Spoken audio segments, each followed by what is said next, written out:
sometimes you just gotta trust your gut for this one, Wolf. Then I hope I'm wrong, but that's a no from me. here's the thing, I hope you're wrong too. Now the casters, what are you guys hoping for? Because I'm throwing it over to you guys. Hey, you know what? I'm molding too. Well, we're gonna have to see if there's a different factor here, and maybe a reason why Sol is bringing the carry against, the Eve. There's a whole lot that can actually play against this carry, but we jump into your game number 2 in this best of 5. After a devastating game for CSU in game number 1, Falcons APBREN will go ahead and just get started here. Fall into place too, we can already see, right? It is gonna be a whole lot of damage coming out from Kyle Teasy, and mind you, the last time he played this Hayabusa, he was like 10-1 or something like that, something insane. So he's got the Warcry emblem, and he's going to be looking to set the pace here that MP the King couldn't do in the previous game. And yeah, going back to it, it is his villain arc right now, man. It really is, right? I mean, we all watched the video earlier. We'll talk about that later, but you know, something that I do want to talk about maybe for the carry pick is the fact that at least with the carry pick, it's an okay matchup against the Harith. Not in a way where you actually win, because Harith is basically almost an auto-win lane as well. Yeah. But the carry can actually dodge away from the Synchro Fission quite easily with her skill, with her dash. So maybe that's the reason Sol wants to go for this carry pick again. It's all about surviving in lane, and this time maybe he'll have a better time up against the Harith than... This see you soon, as we jump back into the game here for game number 2, is... how can they get the pace set early on? It's funny because going back to the fact, too, this is an aggressive team that has not found a first blood yet. So with this lineup, it looks like they might want to go ahead and break that record right now. But so far for Falcons, APBREN, they're spotting this one out. Get up top, Felix gonna be able to get them damage on the flap. Teasy the deadly catch. They got it. Chases him down. There you go. They got it. For the stats, first blood. The first blood ever for See You Soon at MSC. There we go. And you just have to curse it. Yeah, that works like that. So with that, they're actually going to be able to get this turtle too. So this is what I was saying, man. With the lineup they have, if they can get the momentum going early on, that's great. But also, they're spending a lot of time here. Oh, bottom lane, that's a solo kill, Sol! It's a trade. That's why he picks the carry. He picks the carry, but he goes down in the exchange. But he just solo killed Bulletproof Marco. Hey, that's going to affect the KDA now of Bulletproof Marco. And, you know, maybe Sol was like, hey, this is why I locked in that carry. So he gets the kill there. But at the same time, you know, Super Marco gets one himself. And you can already see here, too, holding on to that real-world manipulation over here for Ra. A lot of attention here on that bottom side for See You Soon. If they can, you know, actually at this point, I feel like they can just leave Sol to his own. Yeah. The only thing Sol has to watch out for is when that flicker's not available, because of the fact that Super Marco can play a little more aggressive, especially with now that he has that Zaman Force and playing around that. So really good start, I would say, for See You Soon this early on. Let Sol solo. I agree. Felix now trying to run away. The penalty zone locks him down. Cal Teasy with the quad shadow 2 right into the shadow kill. The Petrify's still there, but Kyle has a few more quad shadows to use, and he will indeed utilize that to equalize on the board. It's 2-2. Okay, taking a look at the items here. First items not locked in just yet. But I'm assuming, yeah, this is, we saw this, I believe it was Kyle Teasy who did this before. He got the Skypiercer first on this Hayabusa, and that's what helped him snowball quickly. So for See You Soon, if they can figure out a way to stop that from happening, you know, keep Kyle Teasy in his tracks. That's one of the big answers they have to have early game. They've already got good control of these objectives early on, but the thing is it's ultimately even across the board economy-wise, and those first item pickups will start to happen for each of the members here on par. Now for See You Soon, like I said, if they don't want to have an issue with the objective fighting, Kyle Teasy again fighting Boxy. With all those stacks, still Primal Wrath gonna be used up by Boxy. I think you expected Falcons APBREN to collapse even more, but now with a big resource burnt out, Boxy, no ultimate. He's still posturing up. He still wants some smoke. Ra walks him forward, goes for the terrifying penalty zone, lock him down straight into the quad shadow. Now is Boxy gonna be taken low. The hammer swings as Cal steals it away. The deadly catch just to disengage, but Super Marco continues this in the back line. The Furious time to catch Kyle Teasy with that Petrify to find a trade on the board. The Felix will be taken down as well, and Super Marco gets the double. Meanwhile, Sol up top, picking up all of the turret gold. Hey, that's great for Sol. Again, interesting exchange there. Sorry, Felix does get a kill, but then eventually goes down himself. It's a good thing he took out Kyle TZ. But this is part of the plan too. Give Soul that extra gold, but the same thing is now happening here on the bottom side. So that little advantage that they were able to get is diminished at this point. Also, with Kyle TZ taking that turtle, even it out, looks like they want to make a play.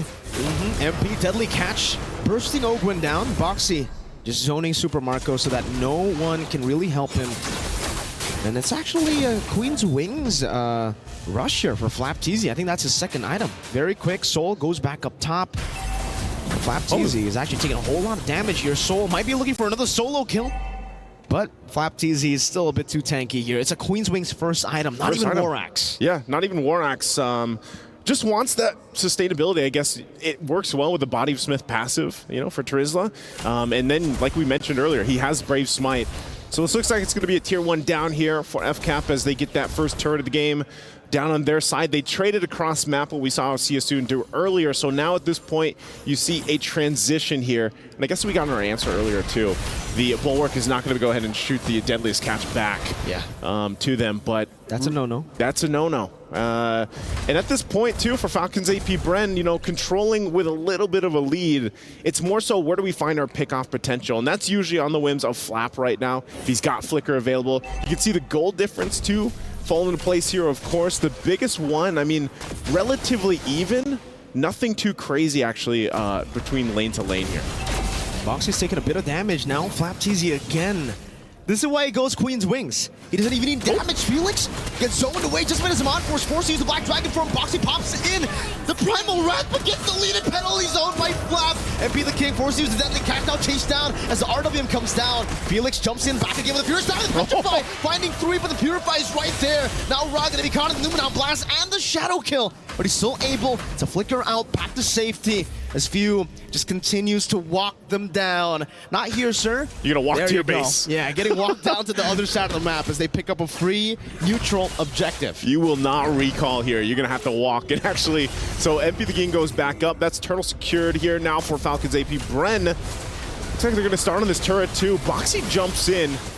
Kyle, that's a quad shadow. He has one more. The intrusive thoughts definitely getting to him there, but hey, he's able to make the right decision. Don't go in aggressive. They can just go for the purple buff, and they'll take it away. Now in the mid lane, still with the siege. Boxy's forced to use the Primal Wrath, and even Dead Flap just jumps in under the turret, straight into Cal TZ with the quad shadow. Boxy losing his life, the shadow kill. Even so much damage just to zone there in the back line of Super Marco. Pops the Zaman Force to take the tier 1 down. They're doing so. Falcons APBREN is doing such a good job at forcing that Primal's Wrath to be utilized or used first by Boxy, and then they follow through. Because again, when you look at the lineup, man, and the items that are falling into place for Falcons APBREN, their power in team fighting is really showing the way they layer things on top of each other. The ultimates and even some of the skills. Super Marco, like we saw from Innocent yesterday, man, being very aggressive and upfront with this Harith pick. He's only died once in that exchange in the 1v1 against Soul earlier on, so I feel like now, as you get towards, you know, the next objective is this Lord, CSU has to be able to be ready to unleash Soul. Earlier, we saw Ra take the real-world manipulation. You know, the game, the Land of Dawn basically looked like a board game at that point, but that's something they can work around with. You have Ra with the real-world manipulation. You have a Deadliest Catch. You kind of have to hope that, all right, we get Falcons APBREN to use some of the ultimates that they have, withstand the Shadow Kill from Kyle TZ, and then possibly be able to re-engage. That's, again, going back to the reference of it's a whole lot of boxes that CSU has to box off here, check off here. It's really tough now, I feel, for CSU, right? Because really the proactivity is all on Falcons APBREN, and they've been able to utilize it so well. Invading the jungles constantly, even for MP and with a pick like the Bane. You don't really need that much farm, you're still good anyways.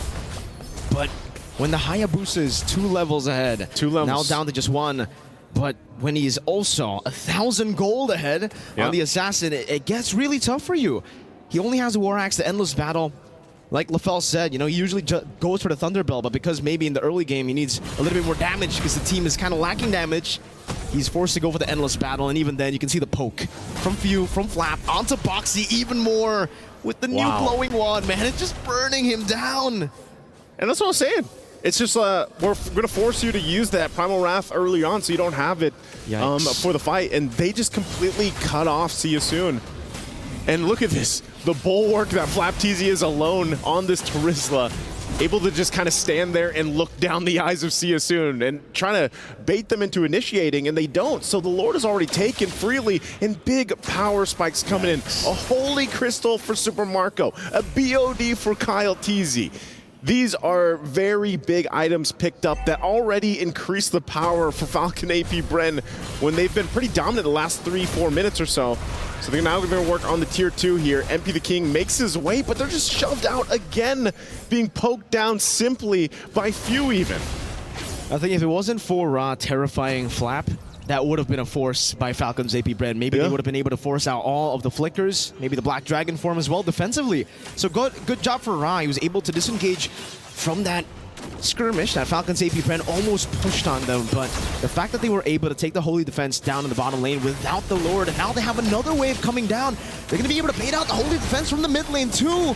And the second wave is coming down in the mid lane, so they might be able to do what they did in game number 1, Black Dragon form. Now by Felix, but he's gonna get gunned down from the sky, so taken out right as he drops down. Boxy pops in Primal Rat, penalty zone Flap catches them under the real world manipulation. Soul gets a double, but Few does it as well, and it's Flap on top of it. It's Soul, the Soul member of See You Soon, up against 3, the flicker forward. Soul absolutely obliterated, this time 11 minutes for Falcons APBREN. It looked like it would take a little bit longer, but Falcons APBREN essentially finishes the game at same amount of time. And just, you knew. You know what, Mirko? Trust me when I say, we on the panel here, even though we're not playing, we're pretty scared ourselves. And honestly, looking at this game, a bit more shine for See You Soon. But again, it comes down to, number 1, Kyle TZ is being amazing on this Hayabusa. This Eve is completely controlling See You Soon. And do we want to touch on the carry pick again? Yeah. I'll leave that up with Wolf. Yeah, you know what, Wolf's got that. But what do you guys think of this game? I believe that Soul is, with all due fairness, I think it's really good. I think this was the game-winning clash, I would say, for FCAP, where they actually just really reeled it in against See You Soon. There wasn't enough damage you've seen, and the fact that they have stopped the potential farm coming out from MP the King as well as Soul was also instrumental on how they won. And of course, this one, 10 minutes in, they're going to be setting up the box once again. And because of the fact that if you pop the real-world manipulation first, you'll have so much of a launch pad for Ogwyn to eventually pop the ultimate. In this case, it wasn't, but they don't need it because there's a lot of coverage already coming out from Few with the real-world manipulation. I think it was genius, and I did say that the Lolita eventually will be picked up by Falcons APBREN. I thought that should be the ban, but instead they banned the Grok, understandably so.